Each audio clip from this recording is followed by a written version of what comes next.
Welcome back into the Pick and Roll NBA podcast with Jet and Sap, presented by Full Press Coverage. I hope everybody had a very nice weekend.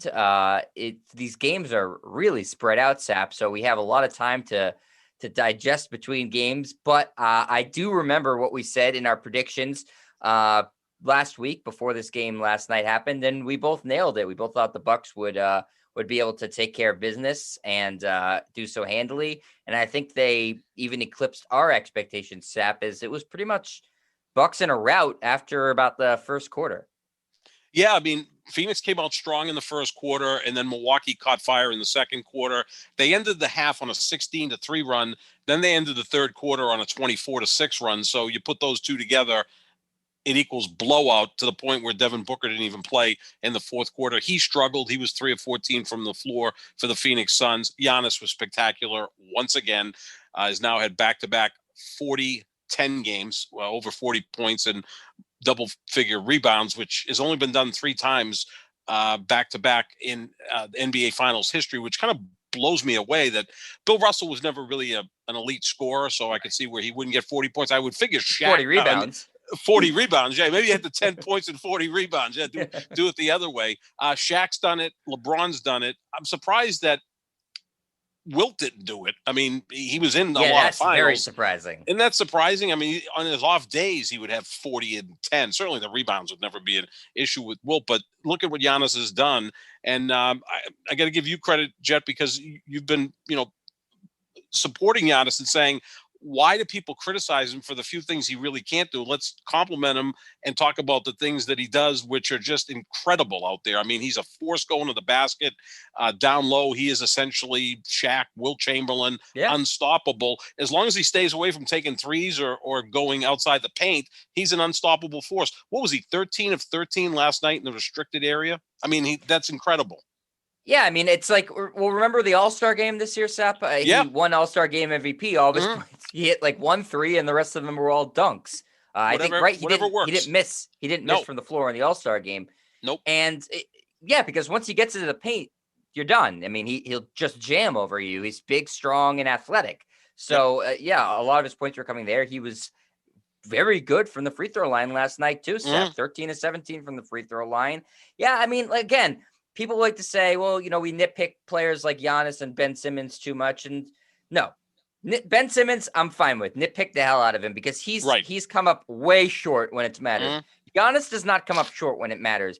There are parts of his game that you can certainly say, okay, I wish he did this, that, and the other thing better. But he's not wilting, in the postseason. No. He's not putting up crap performances. I mean, he's carrying this team. And in any playoff series, the history of the NBA has shown us, if you have the best player in the court, you have a puncher's chance no matter what. We knew going into this series that if Giannis was healthy, the Bucks would have the best player. They have other good players too, but what you saw last night was that the best player on the court played like the best player in the court and asserted his will and asserted his dominance, and that's why the Bucks won by 20 points. Phoenix just had no answer for Giannis. He dominated basically from the tip, Sap, which is what you would expect a 2-time MVP to do. And he deserves a ton of credit for hearing all this crap that Skip Bayless is putting out all the Bucks better without him. Of course they're not. Everybody knows that. And back-to-back 40-10 games, Sap. The guy he's incredible. Can he shoot threes? No. But he can win you a finals game by himself without hitting threes. Yeah, I mean, Tom Brady's not going to scramble for first downs and touchdowns, right? But you'll accept him as your quarterback, right, with his 7 Super Bowl rings. And I'm not comparing Giannis to Tom Brady, but Giannis does so many things so well at an elite level, at a level, quite frankly, that we've only seen maybe a few players have that skill set, right? I mean, going to the basket, he's at the same level as LeBron James, as, pick a few other guys in the league. There's not many that have that athleticism, that size, that court awareness. His court awareness is good. It's not great, but he's still a pretty decent passer. It's not the passer LeBron is, but he's a good passer. I'd say he's an underrated passer. He's a good passer. we saw that nice pass he made to Portis last night when, he was getting double teamed. Looked like he was going to have a jump hook. Instead, he just kind of got it over to Portis for the dunk. He's a good passer. He's averaged 5-6 assists a game the last 3 years. But going to the basket, to me, it's him and LeBron are the two best right now in the NBA. I mean, you can go back to Dr. J and Elgin Baylor and, Connie Hawkins and pick any other player that was great going to the basket. This guy's 6'11" with incredible athleticism and a huge heart. And I've compared him to a giant Russell Westbrook. That's kind of who he reminds me of. And Russell Westbrook has some flaws in his game. The difference is Russell Westbrook thinks he's a good three-point shooter. I think Giannis takes them, but now is starting to realize, let me do what I do best, which is get to the basket, play inside the paint. And I know we talked a little bit about Shannon Sharpe talked about worrying about Giannis's conditioning. The more I watch Giannis, it's not conditioning. He's phenomenally conditioned athlete. I sound like Donald Trump saying that, but a tremendously conditioned athlete. I think he gets so amped up for games, Jet, that he's almost like he's hyperventilating. Like he wants it so bad. I almost feel like that's the problem at the free throw line too sometimes. That's right? the other thing too, right? And then there's air balls. It's kind of the opposite of Ben Simmons, where Ben Simmons just doesn't give a fuck at the free throw line. Exactly. Giannis yeah, like Giannis cares too much. Yeah, it's almost like Giannis. Maybe Giannis should, maybe, I don't know, smoke weed before the game or listen to like real mellow music and chill out a little bit, because he's hyperventilating at times because he's so excited to go out there and play and do it. It's not conditioning. The guy is, he's the Greek freak, and it's a perfect nickname for him. But he's clearly the best player on the floor in this series. And normally you'll see that in the finals where the best player will win. Now, I get that LeBron James is 4-6 in the NBA Finals.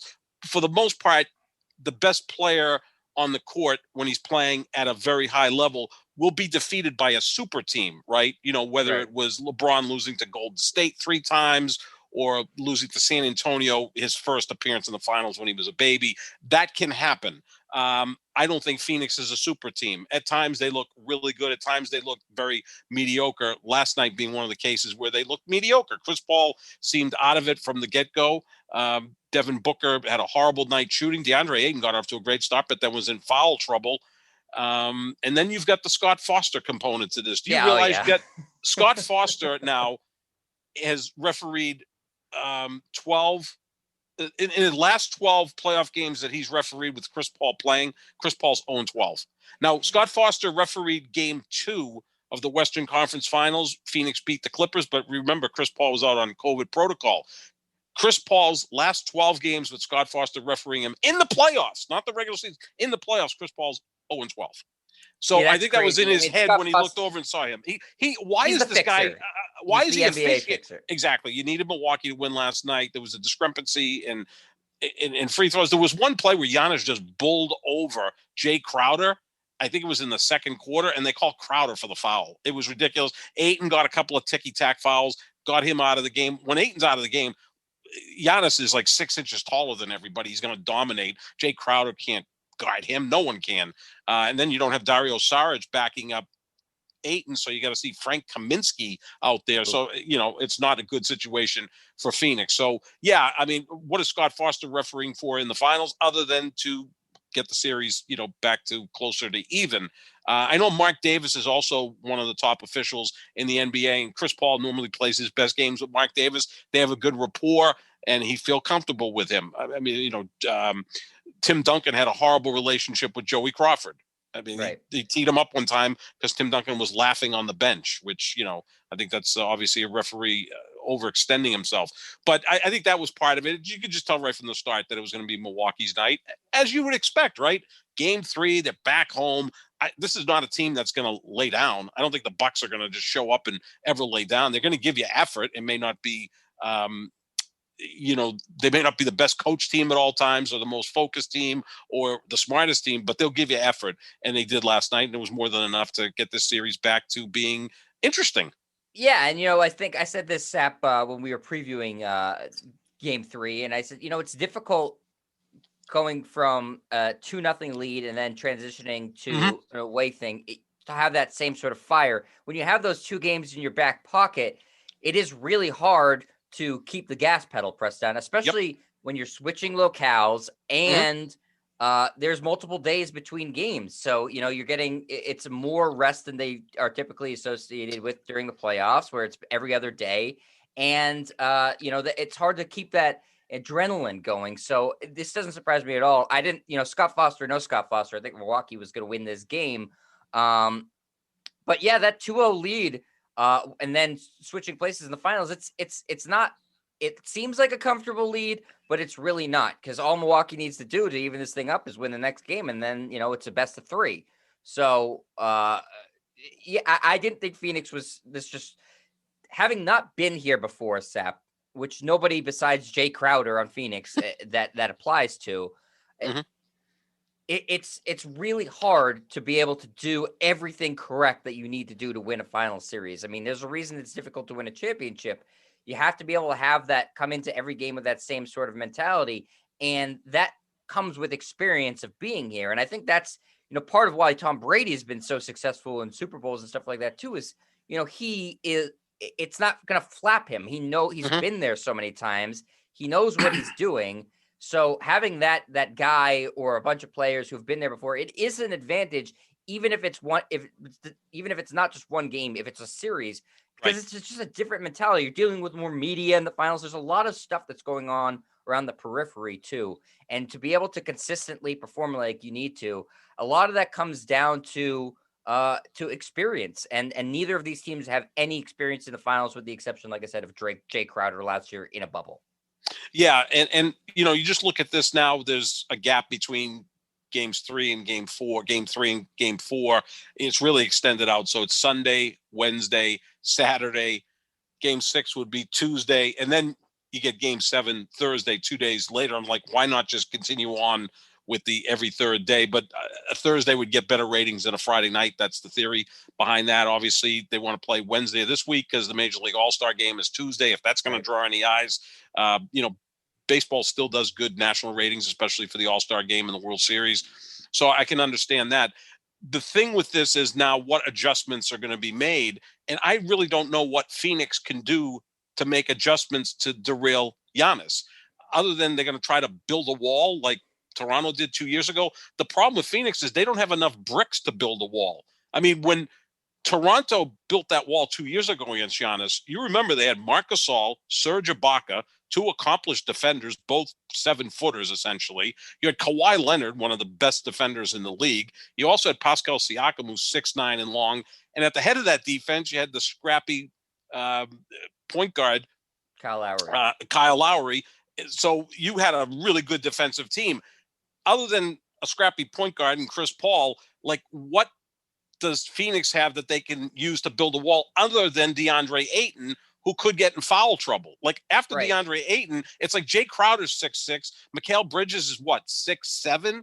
I mean, they're a small team. You said they're finessey. You said this the other day, Sap. You said they're a very well built team, but they're finessey, well built team. It's like a classical team. Much a finesse team. Yeah, I mean they're like a team from like the 70s, where you got the the point guard, the shooting guard, you got the 2, 3 and D wings, you've got the big man, but they're not big. And now without Saric, and I'm not saying that Dario Saric is any kind of great player, but he could give you 12 to 14 decent minutes. They don't even have that. I mean, I'd rather have Dario Saric on the floor if you're a Suns fan rather than Frank Kaminsky at this point. Right. Well, it's putting a ton of pressure on Ayton, right, to stay out of foul trouble. I mean, you saw when he was out, the rebounds were just controlled by Milwaukee. How many, second and third chance opportunities did we see Bobby Portis get in, in the paint? He had a couple of big dunks in there too. And speaking of Portis, Sap, I mean, that's somebody that, to your credit, you were saying a couple series ago, why the hell isn't Budenholzer playing him? He's a very good player. I mean, he does a lot. He can shoot threes. He can rebound. He plays hard. He can dunk. I don't know why he wasn't playing. He's a good player. He's a good matchup advantage for Milwaukee in this series again, because you really just have the one reliable, true big on Pheonix. I mean, Crowder and Bridges are both they're both small forwards. So Crowder's playing a little bit out of position at power forward. Ayton's really your only true center. Kaminsky is basically a big stiff. So yeah, I don't expect Giannis to slow down at all. Now, what Pheonix can do is play better offensively. Booker needs to have a better night than 3 of 14 from the floor, 1 of 7 from 3. I mean, that's the big key for Pheonix is Ayton needs to stay out of foul trouble. That's a little bit difficult because he has a huge assignment, but a lot of it falls back to Booker. Sap, he's been so outstanding throughout the playoffs. You almost don't want to criticize him, but 3 of 14, 1 of 7, 10 points. that's not gonna get it done. If he's gonna put up those similar numbers, then Phoenix will end up losing this series. He needs to play really, really well. Yeah, his nose was broken in game 2 of the Western Conference Finals. Since that point, he's shooting 38% from the floor, 26% from three. Before he had his nose broken in the postseason, he was shooting 50% from the floor, 40% from three. Now, in that first series against the Lakers really didn't have anybody that could guard him. He just had his way in that series. Then Denver really didn't have anybody that could guard him. He had his way in that series. But then you started to face really good defenders with the Clippers, whether it be, Patrick Beverly or Paul George, if he ever checked him. I mean, the Clippers can play perimeter defense. And then in game 2 of that series, he did have his nose broken. And now in this series, he's facing Drew Holiday or Chris Middleton, both. Holiday, obviously an all NBA defender, and Middleton's a good defender as well. So the level of defensive intensity has gone up the last 2 series. That could be part of the reason Devin Booker's not shooting as well, but also the broken nose. I mean, that's pretty drastic, Jet. When you shoot 50-40 in the first 2 rounds, and then after having your nose broken, now it's down to 38, 36 and 28 from the floor and from three. That's pretty pronounced. So part of it is better defense is being played against them, the broken nose. Maybe he's, I wouldn't say he's melting with the pressure because he had a really good game 2. And I don't think he's that type of player that's going to shit his pants in these situations. Right. But, this all factors in. They need him to give the Suns close to 30 points because Chris Paul, you can't really count on scoring 30. You can maybe get 20 from him, 25 from Ayton, 30 from Booker. So there's 75 points. You're going to have to start scoring more points because I really don't know what Phoenix can do to combat Giannis. Building that brick wall, that's not going to work. It's going to be more like a curb than a wall. Yeah, no, I mean, they don't have the personnel, so that they have to rely on basically what worked for them in the first 2 games, which is Middleton and Holiday playing like crap, which, I mean, listen, they've put up plenty of stinkers in the playoffs, so they could they do that 2 more times and Phoenix wins? Yeah, absolutely. Yep. But you got to control what you can control more, which is Booker's got to shoot better, even with the broken nose. You couldn't expect him to shoot better than 1 of 7 from 3 of 14 from the floor. And then, maybe you get a little bit more contributions here or there. Bridges obviously had a big game in this series earlier. He didn't do anything last night, just 4 points. So maybe you get him to get a little bit more contribution. And so I think, listen, Milwaukee can lose games when Giannis goes crazy. We saw this in game 2. He had a phenomenal game 2. Milwaukee wasn't really ever that competitive in that game. So I think Phoenix can say, let's let, if Giannis is going to do what he's going to do, there's nothing we can really do about that. We need to control what we can control, have our guys play better, and maybe affect Middleton a little bit more, affect Holiday a little bit more. And it's not like Middleton and Holiday were spectacular last night. I think it's just, the home away thing makes a difference. Some of the guys in Phoenix just aren't going to play as well on the road. Bridges, like I just mentioned, Sap, that's a perfect example of it. He had a great game in Phoenix, had a poor game in Milwaukee. Because that's what a role player kind of does. Yep. Yeah, exactly. That's why they're not all-stars. That's why they're role players, fringe guys, solid starters, play better at home, don't play so well on the road. The other thing, too, is, and we see this in these series, the first game in an arena, the home team has an incredible advantage. We saw that last night with Milwaukee. Now, in game 4, Phoenix will be more comfortable playing in Milwaukee. They'll understand the background a little bit better. So they should get more comfortable in that situation. So you could see Booker and Crowder and Bridges maybe shooting the ball better. And Chris Paul, knowing that Scott Foster's not going to be officiating game 4, maybe doesn't have that in his head. And here's the thing with Chris Paul. He's one of the smartest players we've ever seen, without question. I mean, he's one of the 6 or 7 basketball geniuses I've seen in my lifetime, whether it be Bird, Magic, LeBron, Bill Russell's before my time, but Isaiah Thomas, Chris Paul. I mean, these guys have like the biggest brains on the basketball court ever. What happens sometimes with those guys, and I think it happens with LeBron, sometimes they overthink the situation. I think Chris Paul probably put himself into a slump last night when he saw Scott Foster on the court.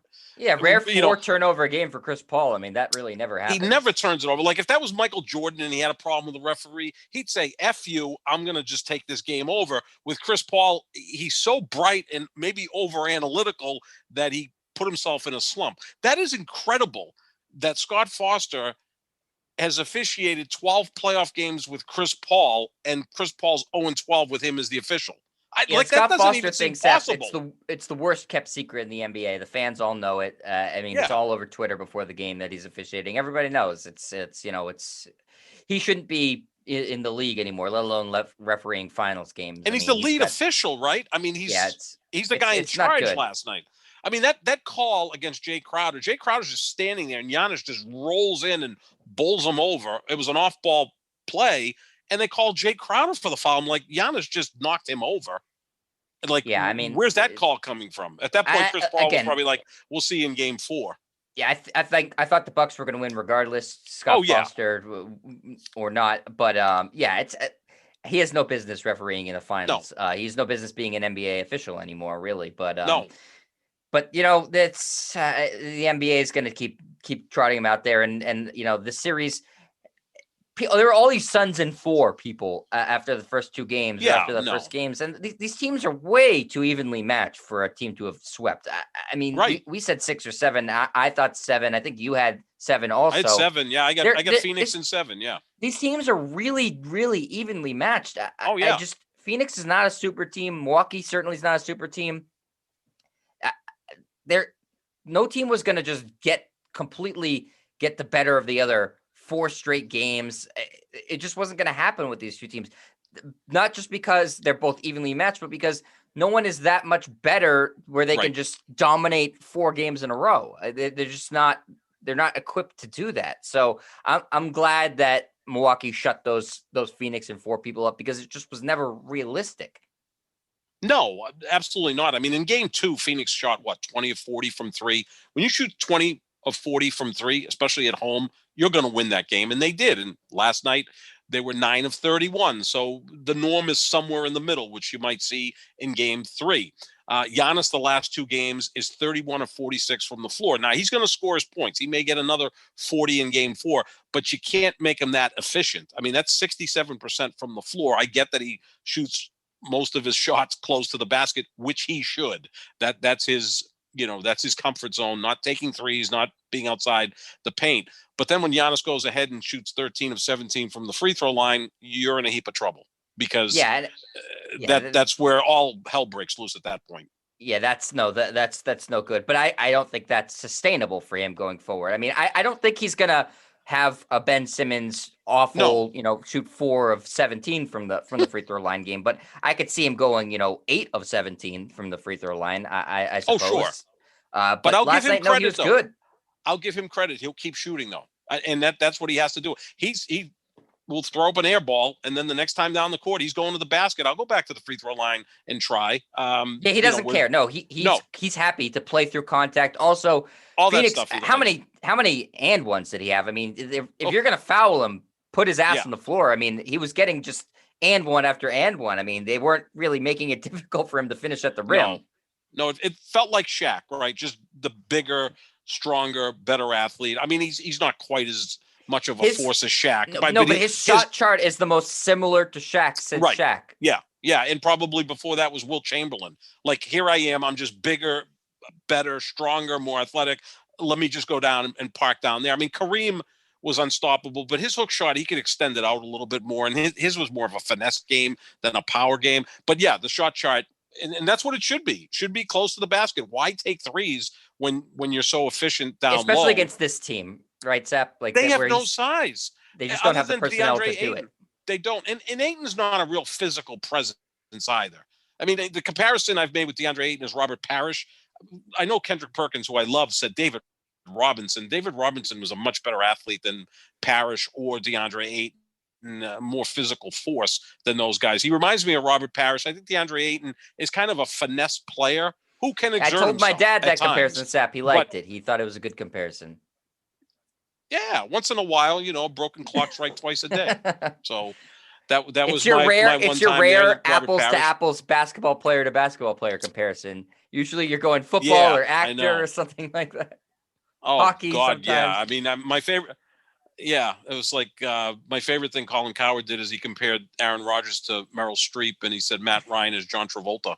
I just thought that was a great comparison. It's like Meryl Streep. I don't even know who the director is, but the movie's good. It's almost like Aaron Rodgers. I don't know who the offensive coordinator is or the head coach, but the offense seems to work where Matt Yeah, Ryan, like John you and Travolta, Colin Coward are the needs only to. two who understand those comparisons. Oh, great comparisons. Great comparisons. I mean, John Travolta, Matt Ryan, they need the good director, the good offensive coordinator. They need a good cast around them. So, yeah, I think those are pretty apt comparisons. I love those cross references. I know I you know watch you do. Felger and Maz. Felger and Maz you watch, and Felger like freaks out when you go cross sport references. Like, that's awesome. Like, that's perfect stuff to do. I mean, like, how many times did I compare Jackie Bradley Jr. to Marcus Smart? I think that's a great Yes. comparison. Yes, I don't like that one because it makes You my don't guy like that Marcus one. Smart I look know. a little bit I know. worse. And Jackie Bradley Jr. is well below the Mendoza line as a hitter. So's Marcus Smart as a 3-point shooter, No, but he's that's another average, league discussion. average, Sap, No, league he's not. average. Yes, he 30% is. is not league average. No, Jay. this year he wasn't. The last year he was league average. You leave All him right. alone.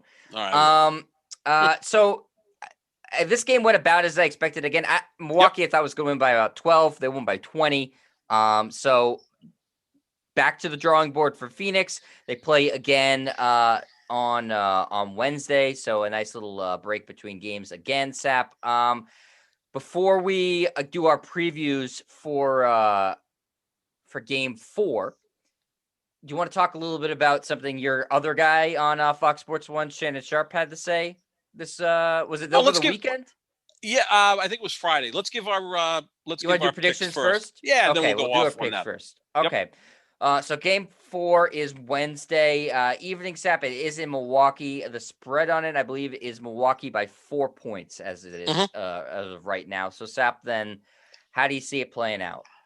I think Milwaukee wins by a bucket. So I'm going to take Pheonix with the 4.5 points, but I think it's going to be the one game in the series, at least so far, that ends in somewhat dramatic fashion, whether it be, Giannis putting a putback to win the game or whatever the case may be. I think Milwaukee's going to even this series because I think it's going to go 7 games, and I think it's going to be very, very close. Now, this is perhaps the biggest game of the series because if Pheonix finds a way to win, they'll be up 3-1 going back home with 3 chances to win the championship. I don't think they'll lose that opportunity.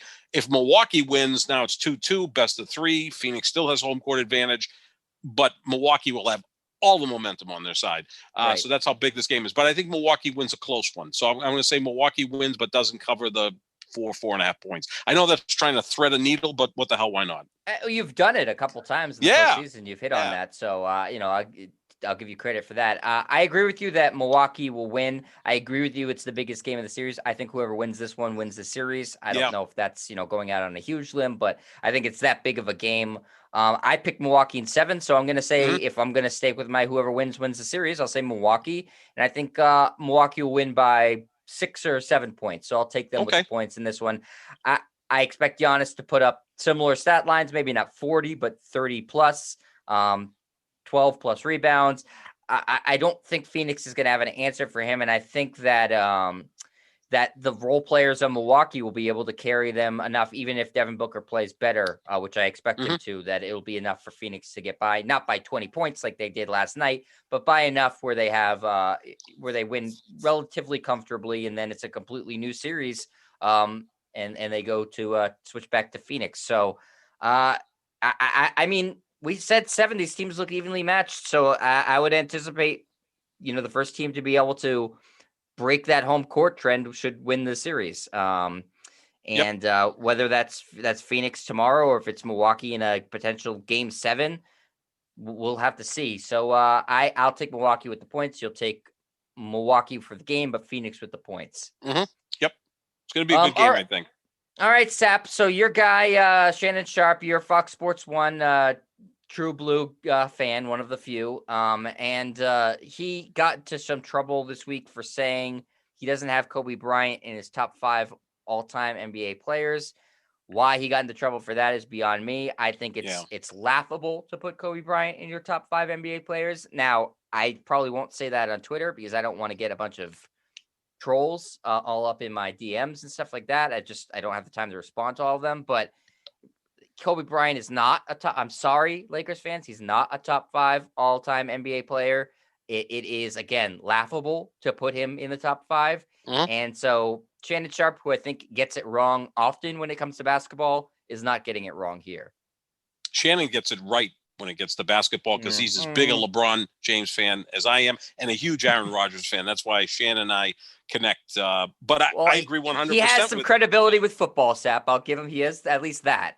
He's in the Hall of Fame. Yeah. That's pretty good. And again, I'm not one of these people that pushes back on former football players, having opinions about basketball because, I didn't play in the NBA. You didn't play in the NBA. We do a podcast about the NBA. So Shannon Sharpe, who didn't play in the NBA, I think he played in high school. If he has opinions on the NBA, that's what he's paid for. So I'm sure he does his homework, does his research, whatever the case may be. But back to him not having Kobe in his top 5, he's 100% right. I mean, I love lists, right? So my all-time top 10, I have Kobe at number 9. Now, if we're going to eliminate the old guys, and let's do it post-merger from 1976 on, I have Kobe as the 7th greatest player ever, right? So let's just do post-merger. I have LeBron, Michael, Kareem, Magic, Bird, Duncan, then Kobe. That's post-merger. The only one above Kobe that you can make an argument for being below Kobe is Tim Duncan. Now, they both won 5 championships, but I think Duncan just had a more consistent career. There was no drama with Tim Duncan. There was a lot of drama with Kobe Bryant. The coach got fired. Yeah, never won fewer than 50 games. I mean, Kobe missed playoffs. And let's not forget the first 3 championship with the Lakers. Kobe was great, but it was Shaq. Shaq was the driving force. And just one thing I wanted to bring up, Jed, I know everybody's getting on Devin Booker and saying, well, Devin Booker's not a superstar, which I don't think he is yet. He's an emerging superstar like Jason Tatum. They're not quite superstars yet. But people said, well, Kobe would never have a shooting night like Devin Booker had in the finals. Booker goes 3 for 14 in game 3 in Milwaukee the other night. Well, I did some research because, the internet's available. Basketball Reference is available. You went to the library. I went to the library. It's very simple. The numbers are right there. Kobe's first final in 2000 was against the Pacers. In game 4, Kobe was 4 of 20 from the floor, 8 points. So he had actually a worse shooting night in his 4th finals game compared to Devin Booker's 3rd finals game. So my point being, these great players have all had off shooting nights. So let's not say Devin Booker's career is over because he was 3 of 14 in game 3. Kobe's career certainly wasn't over in 2000 when he went 4 for 20 from the floor. And you could look at Michael Jordan had a lot of off shooting nights, but no one seems to remember them. But as far as Kobe, you can make a case that Kobe's better than Duncan. I can't make a case that Kobe's better than Bird or Magic. They were the guy on all-time great teams. They also each won 3 MVPs. Kobe won 1. Maybe should have won a second one. I'll give you that. But he did win 1. And that was kind of the argument that Shannon Sharpe was making is how can I pick a guy to be one of the 5 all-time greatest players in any sport and he only has 1 MVP? And I know people poo-poo MVPs, but they're kind of important. It kind of shows who the most valuable or the best player in the league was at that particular time. Kobe has 1. These other guys, Michael has 5. LeBron has 4. Kareem has 6. Bird and Magic have 3. Kobe has 1. Duncan has 2. So I'll take Duncan over Kobe. I don't think it's this catastrophe that you're saying that Kobe's not one of the 5 greatest players in league history. I think he's 9th all time in the totality of the league. I think he's 7th since the merger. I have Oscar Robertson 1 slot behind him, in the history of the league. You can make a case Oscar was better than Kobe. They each have 1 MVP. Now, Kobe has the 5 titles. He got to play with Shaq. And that's a big thing, that Shaq was the driving force of those first 3 titles. And I love Kobe, and may he rest in peace. But I agree with you, Jed. If you put this out on Twitter, I don't know if there's any athlete that has more support on Twitter than Kobe Bryant. They're like nuts. Crazy. They really are. Like the LeBronistas, we're not crazy like that. They're crazy.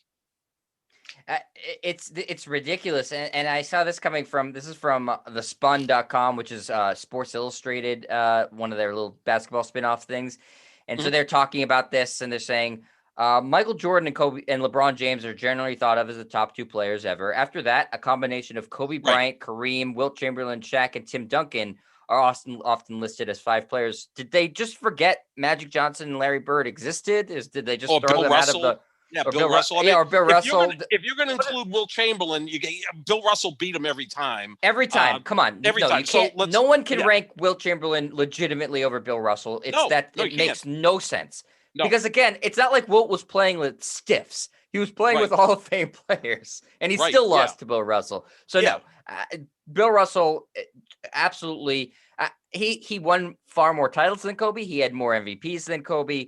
Come on. So, but if you want to do post-merger, okay, fine. Take Bill Russell out of it. Take Wilt Chamberlain out of it too. I don't know how you would rate Kobe higher than Kareem. I don't know how you would rate him higher than Bird. I don't know how you would rate him higher than Magic. Like you said, Seth. Personally, I agree with you. I rate Duncan ahead of Kobe. God forbid you say that. That would really freak people out. But I don't understand. Listen, is Kevin Durant that far off now from Kobe Bryant? He's not. He's kind of chasing Kobe's. He's not all that far behind him. I don't know if he'll ever catch him because Kobe's got 5 and Durant's got 2. But they played with great players to win the championships. Now, when Kobe won those 2 with Gasol as his second best player, that really elevated him, but still not past. Magic Johnson has 5 titles as well. And it can't just be all about titles. Larry Bird, for 8 straight years, finished first or second in MVP voting. That's ridiculous. Magic Johnson had a similar arc. I mean, I'll say this about Kobe Bryant. Kobe Bryant's probably the greatest player in the history of the league that was never the best player in the league.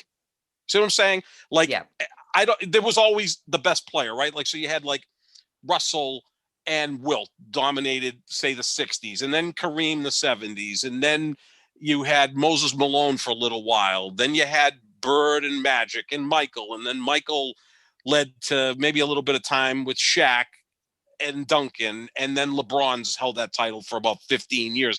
I don't think at any point has Kobe ever been the best player in the league. Maybe a year or two. Maybe. When he won his MVP, you could say, okay, he was the best player in the league. Then he lost in the finals to the Celtics in 6 games. But I think he's the greatest player that was never the best player in the league. Kind of like I say that about Alex Rodriguez or Albert Pujols. Barry Bonds played in the same era as those guys and was just better, right? So you can almost make a case Alex Rodriguez and Kobe Bryant. I mean, Kobe does have the titles, but the great players, all-time great players, but they really never were the best player in the sport. So that's why I don't think he's a top 5 player. I don't think it's that difficult. And I think Shannon should not get all the heat that he's getting for saying that. First of all, he's paid to say things. So, you could disagree with him, but let's not say he doesn't know what he's talking about. Well, I don't think you know what you're talking about if you demand that Kobe Bryant's one of the 5 greatest players of all time, because he's not. We can make a viable case that he's barely one of the 5 greatest Lakers of all time. Okay. Right. Now, and I'm not putting LeBron as a Laker. He's only played 3 years, but Chamberlain, Kareem, Magic are all better. West and Baylor aren't that far behind him. I mean, so, it's not like. And Shaq. And Shaq. Yeah, those 3 guys who I rate below Kobe, they're not that far behind him, right? So, I mean, that's how deep the Lakers' history is, that, Kobe Bryant could technically be if you want to throw LeBron into the argument because he's played there 3 years, Kobe could be the 8th greatest Laker, and that would absolutely set off. Maybe I'll put that on Twitter later. That would absolutely start fireworks, and say Lakers greater than Kobe, because, I mean, LeBron's played 3 years, so why not? You want to put Kevin Garnett played how many years in Boston? 6? Yeah. So, everybody wants to put him as the 5th greatest Celtic. So, yeah, I mean, people, and I get that he passed away a year ago. And again, may he rest in peace. And he's one of the most phenomenal players we ever saw. I think he was going to be just as large after his career ended, because he was getting into so many different things. And he was one of the smartest guys that's ever played on and off the court. Fascinating. But let's pump the brakes here. Like we pumped the brakes on Devin Booker's going to be the next Kobe Bryant. Let's pump the brakes that Kobe Bryant's one of the 5 greatest players ever. And if you don't think so, then you don't know anything about basketball. I just don't know what the argument is for these people who are saying he's top 5, just because it's like he's Kobe. That's the argument. Oh, like he's Kobe, so of course he's in top 5. Like, but mentality. Yeah. But like seriously, Sap, if you're one of these people who's getting pissed off about it writing on Twitter, if you were to sit down with them and have an actual conversation, what do you think their arguments would be to put him There'd ahead be no of argument. Some of those guys? I just don't know. He was a killer. Or accomplishment-wise, what you would. There's nothing tangible there. His clutch shooting isn't even in the same stratosphere as Michael Jordan's in the postseason. And by the way, neither Michael Jordan or Kobe Bryant's clutch shooting in the postseason is close to LeBron James. Yeah, now, I know the narrative is that in there. But the narrative is LeBron's not a clutch player and Jordan, Kobe, where LeBron's got more game-winning shots than both of them combined in the postseason, higher shooting percentage in, shots in the final 10 seconds to tie or go ahead. I mean, like it's there again. It just go on Basketball Reference. There's actually things that back you up on this stuff, rather than just. Well, I just remember Kobe was clutch. Right. Like, so is it just a pure gut argument, Seth? Oh, absolutely. It's almost like it's a little bit like Derek Jeter. Like I think Derek Jeter was a great player, but overrated. Like both things can be true. Yeah. Like Derek, that play in Oakland where he cut the ball off. Like first of all, it was Jeremy Giambi was safe. I mean, they didn't have replay back then. He was actually safe. Or if his on-deck teammate that told him to slide, he would have been safe. He ended up going into home plate standing up. But the ball was on line to get to the catcher. Jeter didn't have to cut it off and make the shovel pass. But now it's like, my God, only Derek Jeter would have thought to do that. Well, that's what shortstops are supposed to do. Sap, is it almost like... Sorry, finish your thought. No. But it is kind of Derek Jeter-esque. I also think that people feared Kobe while he was playing. Like he had this kind of aura about him, like Jordan had, like Jordan, right? They were both dicks. Where I don't think anybody really fears LeBron because LeBron's kind of like a nice guy, kind of like Will Chamberlain was. Will Chamberlain was like this big.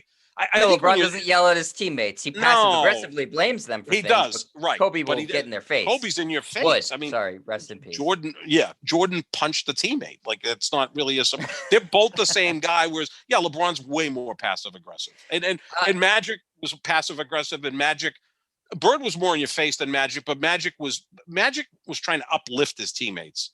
That was his people gravitate towards the aggressiveness, right? That's why Jordan's obviously so. Yeah, because I think they want to be. They love Brady going to the sideline and screaming at everybody. They love that. Whereas they look at Aaron Rodgers and go, well, he looks like he doesn't give a fuck. Well, of course he does, but he's just not going to call out. He's very passive aggressive, man. He makes LeBron look like he's direct. But there's no logical argument to put him in the top 5 too, especially if you look at especially towards the end of his career. I mean, he missed the playoffs a lot. The team was kind of garbage.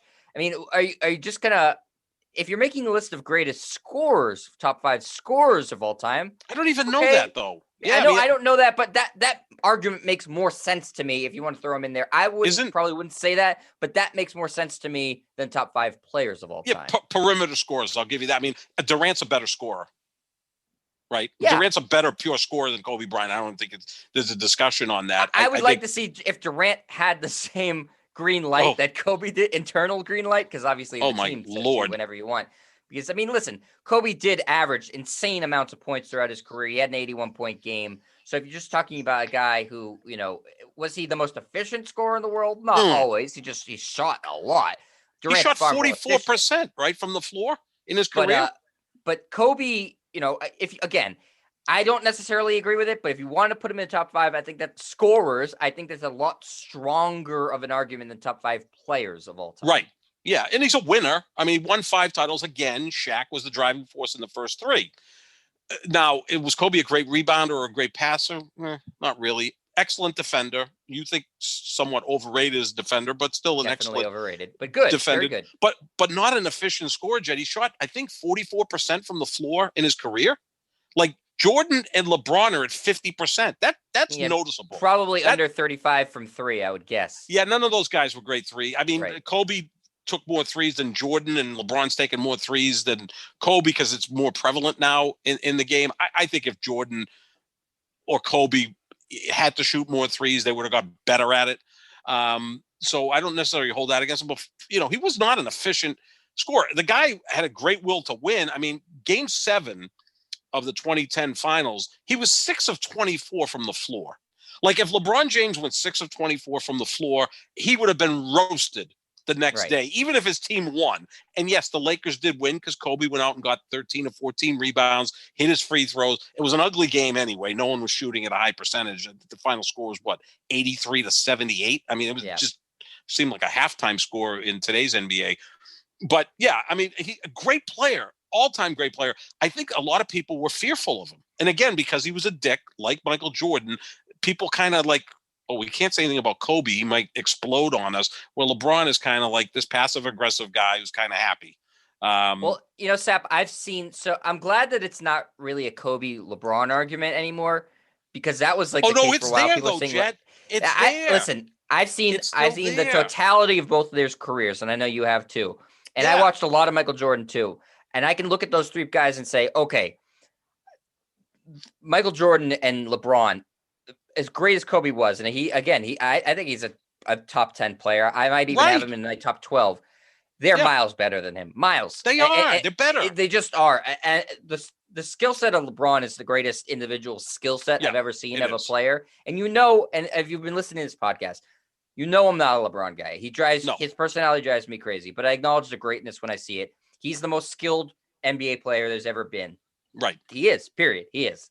I have Jordan still at 1, but LeBron's the most skilled player I've ever seen. Yeah. Kobe Bryant had maybe one better skill than LeBron, and that's perimeter shooting. Yeah, better shooter. Yeah, I'll give him that. And the thing is, but that's that basketball is more than just perimeter shooting. There's a lot of other things that go into it. Who has a higher scoring average? LeBron, 27 to 25, and they both came out of high school. They both came out of high school. Better defender, better passer, better rebounder, better rebounder, and I think a better leader in terms of better dribbler.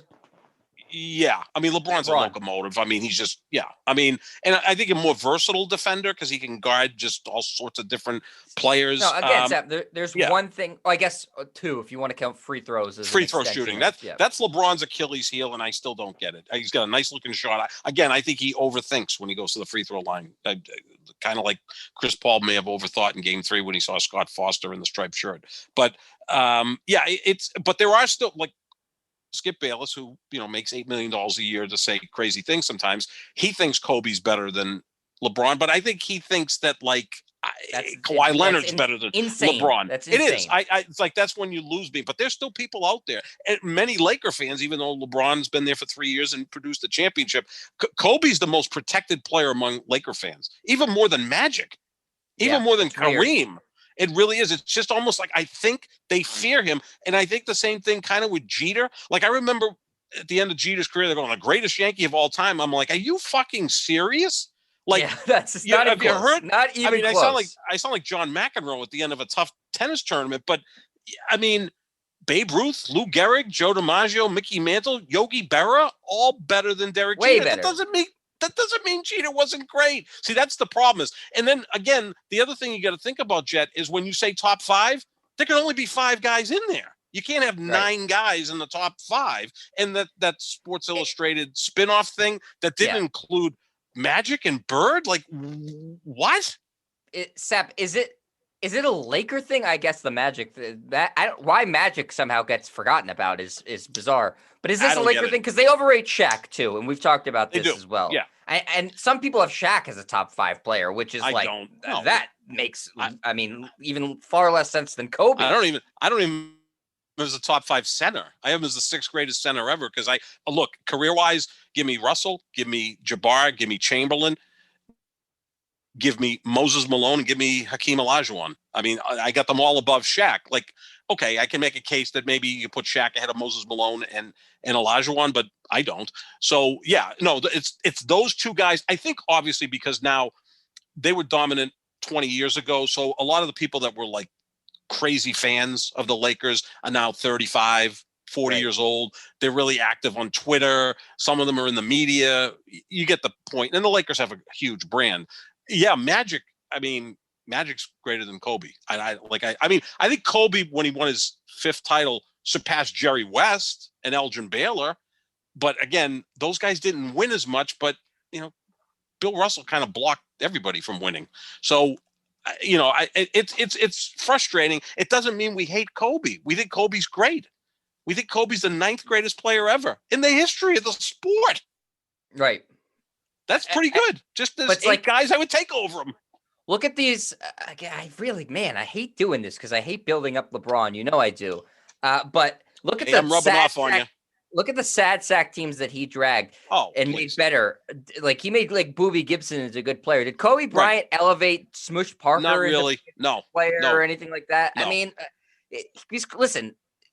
If you want to, it can go both ways for Kobe. You can say, well, he was on crap teams at some points in his career, so that's why he didn't win more titles. But he also didn't elevate those crap teams. No. So you can argue it both ways.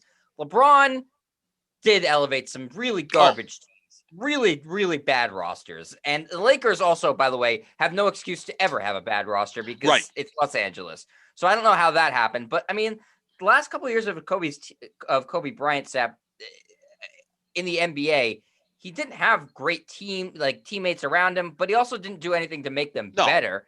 And especially right after Shaq left too, same sort of thing. He didn't really do anything to make those guys better, to the point where he demanded a trade out of LA. That's the other thing. Everybody talks about LeBron. LeBron's never demanded a trade. He just with the free agency, which is his right to do. Kobe got Phil Jackson fired, the most successful coach in the history of the league. Not necessarily the best coach in the history of the league, but the most successful. He got him fired, right? Then they brought him back, and they were able to get Gasol, which, was a great move and got them over the top. But I think that Kobe essentially is about 90% of Michael Jordan. That's damn great. Right. But it's not Michael Jordan. There was a time when people were like, oh, he's even better than Jordan, which is absurd because you can compare those two because they're essentially the same player. Again, Kobe being 90% of Jordan. LeBron's tough to compare to anybody because, like you said, he does have the greatest skill set in the history of the sport. Like he just does. He's got Karl Malone's body with Magic Johnson's court vision, with Jordan's athleticism, with, Bird's leadership. He's got the whole thing rolled into one. His skill set is the best that we've ever seen. So it's tough to really compare him to anyone. Kobe and Jordan's a great comparison because they're essentially the same guy. Just one guy's 10, 11% better. Fine. But just look, Sap, the year after they traded Shaq, missed the playoffs entirely. Yeah. Next year, lost in the first round. Next year, lost in the first round. Yep. Then they made the trade for Pau Gasol. They lost in the finals to the Celtics, and they started to get rolling a little bit. Then once those guys got a little bit older, lost in the second round, lost in the first round, didn't make playoffs, didn't make the playoffs, and then his career was over. LeBron has missed the playoffs twice in his career. Once was his rookie year. And, those Cleveland. Other guys. Yeah, in Cleveland. He went to the Lakers. Again, if you're and I know Kobe, towards the end of the year, you could say he was hurt, not in his prime. But what about those the 3 years post Shaq? Kobe was absolutely in the prime of his career. Yep. No playoffs, lost in first round, lost in the first round. So how do you write that away as a top? Again, you want to talk about the top 5 that's rarefied air. I mean, Duncan never missed the playoffs, like you said, never less than 50 games. That's amazing. Larry Bird, he ever missed the playoffs? No, Magic Johnson. I mean, those guys, they were always in the. I mean, those two guys. To me, it helped who they were with, but no, Kobe's not in that quite in that level, and that's those 3 years stand out. If you're talking about that elite of a level, those 3 years right after Shaq, no playoffs, first round, that stands out as a pretty big albatross when you're talking about top 5 players of all time. To me, yeah. I mean, look at what LeBron did in his first go around with Cleveland. I know he didn't win a championship. He did get to the finals in 2007. And then in 2009, 2010, his last 2 years, they won over 60 games, ended up losing to Orlando in the conference finals in 2009, and then in the second round to the Celtics. Those teams were better than Cleveland. He was clearly the best player on the floor, but, who was he playing with? Mo Williams? I love when people, like the Kobe fans will go, well, he got to play with Shaq too.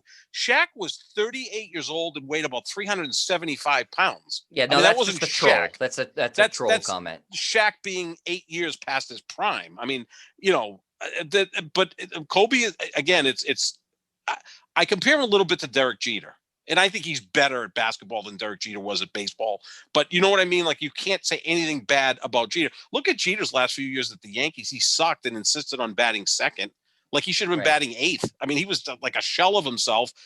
Derek Jeter, when Alex Rodriguez got traded to the Yankees, Derek Jeter should have moved from shortstop because Alex Rodriguez every day of the week was a better shortstop than Derek Jeter, but because Derek Jeter was the captain and it was his team, he stayed at short. A-Rod's the guy that had to move to third when A-Rod was the better shortstop. Come on. So, yeah, I compare those two guys somewhat. I think they get overrated. They played for pristine franchises. I mean, it's not even the right word, pristine, but I mean, the Lakers and the Yankees are the two biggest brands in their respective sports.